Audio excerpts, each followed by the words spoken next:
Jedno z najsłynniejszych dań ponoć w Gruzji i pochodzi to z górskich regionów, kiedy do Gruzji przez szlaki handlowe dotarł taki pomysł na takie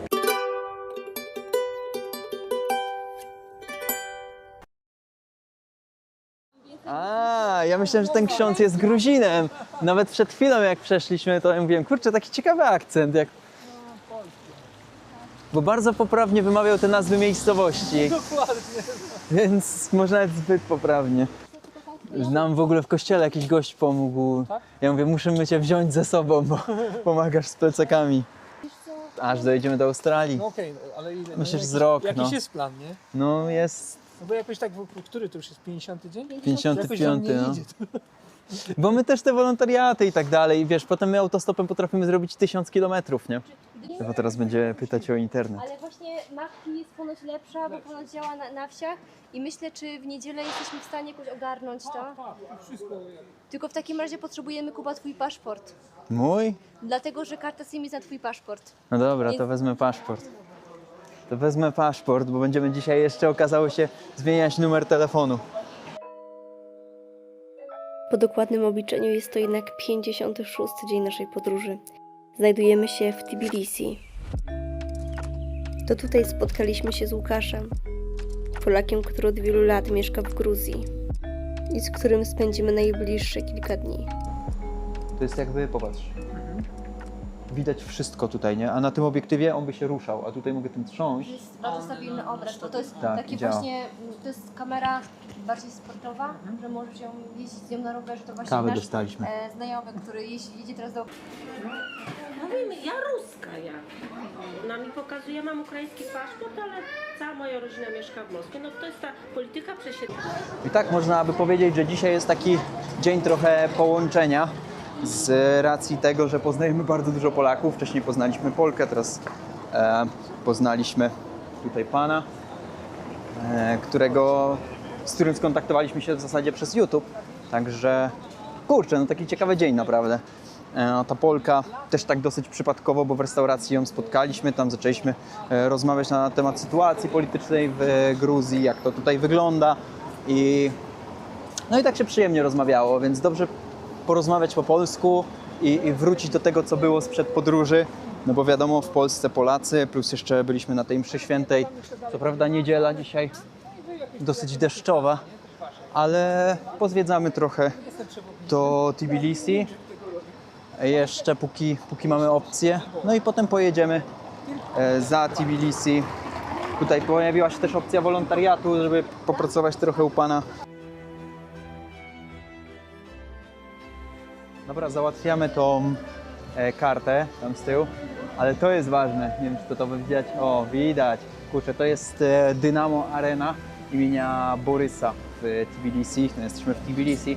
No jest to największy stadion w Gruzji, który może pomieścić jakieś 50 tysięcy kibiców, a w czasach świetności mógł nawet 100 tysięcy kibiców, bo tyle osób przychodziło na mecze. No i największym takim klubem piłkarskim tutaj jest Dynamo Tbilisi. No i jest to najbardziej utytułowany w zasadzie klub w Gruzji i w 1981 zdobył puchar zdobywców pucharu, co do dziś jest takim największym sukcesem Dynamo Tbilisi, z czego Gruzini są dosyć bardzo dumni. Więc no, tyle jeśli chodzi o takie wzmianki futbolowe. Bardzo ciekawie w ogóle to wygląda. I no, generalnie Dynamo Tbilisi słynęło z takiego ofensywnego stylu i potrafiło ogrywać gigantów jak Liverpool czy Inter. Jest to legenda, która jest legendą Gruzji, można powiedzieć. Ja się na futbolu sam nie znam, tak sobie czytałem, patrzyłem na ten stadion i tak sobie po prostu czytałem trochę o tym. Też rozmawiałem z bratem, który mi powiedział, że tutaj stacjonuje Dynamo Tbilisi i mi się też nazwa spodobała. Dobra, zobaczymy jak tam wygląda z internetem. No i co tam, Ewa, działa? No właśnie 20 lari. Za kartę, tak? Tak. To jest To spoko. weryfikacja. Internet to jest 45, No to wychodzi 65, a tam czyli mniej wcześniej... niż zapłaciliśmy, Tak, a to jest a- unlimited. Czyli 65 lari, a 130 lari w poprzednim miejscu, także myślę, że no gigant, nie? Znowu nam się udało. Jakoś tak się nam z tym internetem udaje. W Turcji też mieliśmy przecież takie Prawda załatwione. jest taka, że zapłaciliśmy w sumie 80 zł, czy nawet więcej, 80 lari za 40 giga. No. Także nieźle. Да, мы поставим. Сейчас мы сядем в ресторан Kozak. такой и поставим. Или сейчас O, надо, да? siądziemy w restauracji, pan powiedział, to prawdopodobnie idziemy do restauracji. Kurde, fajny ten stadion, nie wiem. Dynamo Tbilisi. 13. Это надо 45, да? Вы и Мак, разговор nie, хотите? no mak это koktajl, rozgawor i internet. Ili, czy chcecie tylko internet, czy też minuty? Internet Internet. tylko. A, tylko internet. To skолько надо? 30, да? Śpiewa tam ktoś. Tylko nie słyszałem w ogóle gościa, żeby... Znaczy przechodziliśmy... A nie, dobra, widać go. Taki starszy człowiek w barze mlecznym je kartofle z ogórkami. Nie no, starszy człowiek w czapce. Szukałam paska, bo znalazłam spodnie na śmietniku.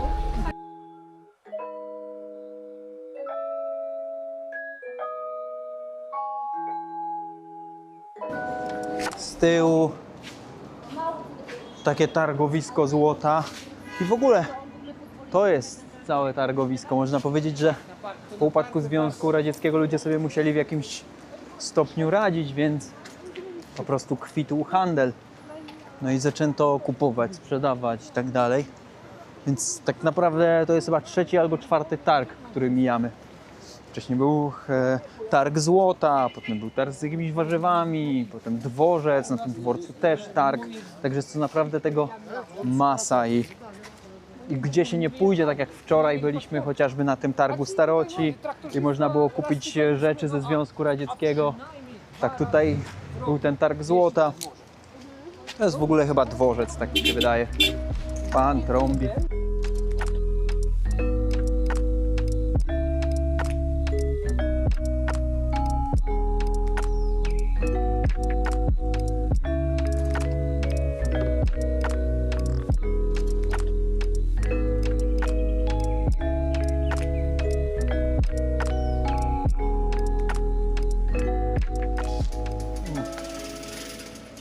Dostaliśmy lobiani, czyli taki jeden z najbardziej tradycyjnych gruzińskich placków. No, typu haczapuri. W Kaukazie od dawna generalnie pieczono takie placki i wkładano tam to, co było pod ręką. No a jeśli chodzi o samą fasolę, no to została ona sprowadzona już w XVI wieku, więc mniej więcej od XVI wieku się go tutaj wypieka. Kiedy przez Gruzję biegły szlaki handlowe łączące Europę z Persją. Styl się w zasadzie zbytnio nie zmienił, no bo placek i fasola, ale sam fakt, że jest to wypiekane od tak dawna. No w ogóle kontekst tego, że jest tu bardzo dużo w tej kuchni pszenicy, sprawia, że jest to bliskie mojemu sercu. Oni poszli jeszcze po kefir białoruski, bo podobno dobry. Także zobaczymy. Ja w zasadzie jeśli chodzi o kefir, to kojarzę tylko ayran z Turcji, no i ten nasz tradycyjny polski kefir. Białoruski może być podobny do tego, co mamy w Polsce. No a lobiani, jak lobiani, zawsze spoko. Podrzucił mi tu nasz znajomy, żeby nie jeść tych placków z mięsem, które mi tak smakowały z racji tego, że nie wiadomo co to jest. Mi jakoś smakują te takie mięsa, nawet najbardziej plugawe, jeżeli to jest w pierogach albo w jakichś takich potrawach już przygotowanych, właśnie jak pierogi czy kluski z mięsem, no to nie wiem czemu, ale mi to po prostu smakuje. Nie? Będziemy próbować. A czekaj, to jest kwas chlebowy z Białorusi? Kwas chlebowy z Białorusi, tak, białoruski oryginalny. Nawet po rusku coś napisane. Tak, od baciuszki. Tu jeszcze jest język ten gruziński. A jest naklej. Ja wiesz, że ja nigdy nie piłem kwasu chlebowego? Naprawdę? Ja próbowałam, ale tak tylko łyka. Chyba w Czechach coś podobnego piliśmy. W Czechach mogłeś pić malc, czyli taki podpiwek. Spoko, smakuje jak piwo, A jak to jest w Gruzji? tylko bezalkoholowe. Zapinanie pasów i jazdy po alkoholu. Proszę. Ja w początku myślałem, że ty to piwo kupiłeś, bo to tak wygląda. Nie. Kwas. I ten jest dobry, bo jest dużo słodkich, a on nie jest słodki. No, No. ja nie, może ktoś lubi słodkie. Bo ja jestem cukrzykiem, to... Smakuje jak kofola trochę. O, Pudel w domu. Obserwujecie, co tam u Was słychać? Ja potrafię po wiejsku też powiedzieć. Właśnie Kuba. Ja patrzę, ale ładny Jeep Wrangler. Jak taki nowiutki, taki wypasiony. Mówię, co to jest? I na australijskich numerach.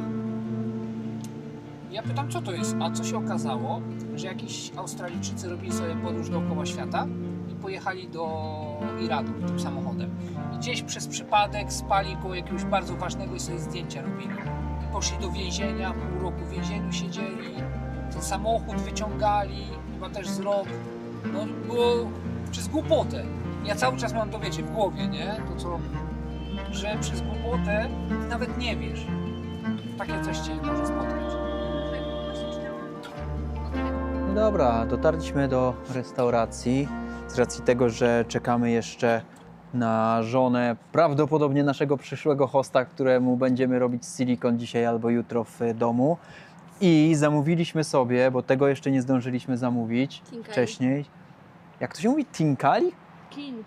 No i nie, Chinkali, tak mi się wydaje. Tinkali. Że to jest jedno z najsłynniejszych dań ponoć w Gruzji i pochodzi to z górskich regionów, kiedy do Gruzji przez szlaki handlowe dotarł taki pomysł na takie pierogi z bulionem. To można powiedzieć, że coś takiego. Najfajniejsze jest to, że Chinkali generalnie się je, gryzie się, wysysa się bulion, a potem zjada się mięsko i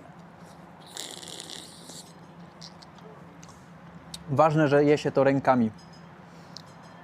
I tak jak na przykład w Kazachstanie, nazwą ci to inaczej, tak generalnie to jest po prostu klucha z bulionem i z mięsem, więc myślę, że koncept tego jest dosyć prosty, a z drugiej strony jest to naprawdę popularne tutaj i myślę, że warto tego spróbować. My wczoraj zrobiliśmy takie co? Co? Możesz coś powiedzieć też. My wczoraj, Ewa chce coś powiedzieć, ale to zaraz. My wczoraj zamówiliśmy takie wmrożone, więc sobie zrobiliśmy w domu, ale Ponieważ kupiliśmy po prostu w markecie te Kinkali. Twierdził, że to jest dobry pomysł. no bo chciałaś. Ja tak chciałam. Bo Ewa chciała, a nie poszła do knajpy, tylko powiedziała, że no może sobie później zamówię. I taka jest, a to trzeba zamawiać. No i po prostu mieliśmy to kupione z marketu i o ile mi smakowało ciasto, takie jak przy pierogach, to w momencie, w którym dotarłam do mięsa, to po prostu je wyciągałam i dawałam to do środka śmietanę, bo nie smakowało. Jak ci to smakuje teraz? Dobre, lepsze niż te sklepowe. Czasami jak zamawialiśmy tutaj w knajpie, to dostawaliśmy też zakąskę, jak zamawiałeś coś większego. Więc to są grzyby najczęściej pieczarki. Ale dobre są. Naprawdę Zapiekane w, to jest podobno gliniane naczynie. dobre. Tak, No i dodaje się zioła i tak dalej. No. Jest to typowe danie zakąskowe, więc meze. Często się to podaje razem z winem albo lemoniadą. Wiecie, ja też zapomniałem, bo ja jem na przykład... No to tu jest sosabeli, lemoniada też, jeszcze no. powinien być taki sosabeli do tego. Ja nie zamówiłem. Sosabeli? No, do mięsa. Jak u nas będzie jeść? Podobno kwintesencja gruzińskiego stylu, ale ja coś takiego podobnego przygotowałem w Polsce.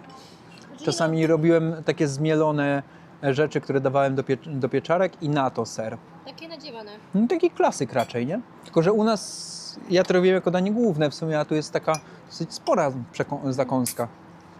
Nie jedliśmy niczego takiego dużego w restauracjach. Dostaliśmy raz zakąskę, finikę. No jak zapłaciliśmy 100 za rybę. Za 2 ryby, no. Nie, w Gruzji się nie je ryby.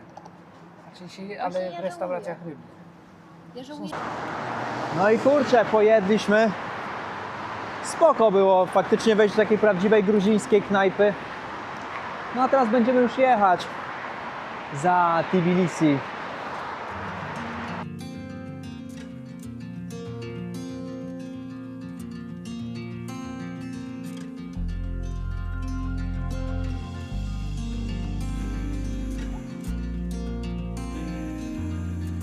Co to jest też karta rybaka? No taka książeczka wędkarska, mówię, jak z nią miał. Jak karta pola? No, Tak? Tam było Chciałam takie zapłacić jezioro. za to. i Ewa mówiła, czy miałem kartę Ja rybaka. mam kartę Gruzji. No, paszport Polsatu jeszcze był. A jak się dostaje kartę? Trzeba tu mieszkać gdzieś? Tak, nie trzeba mieć... Emi, to ja. Nie ma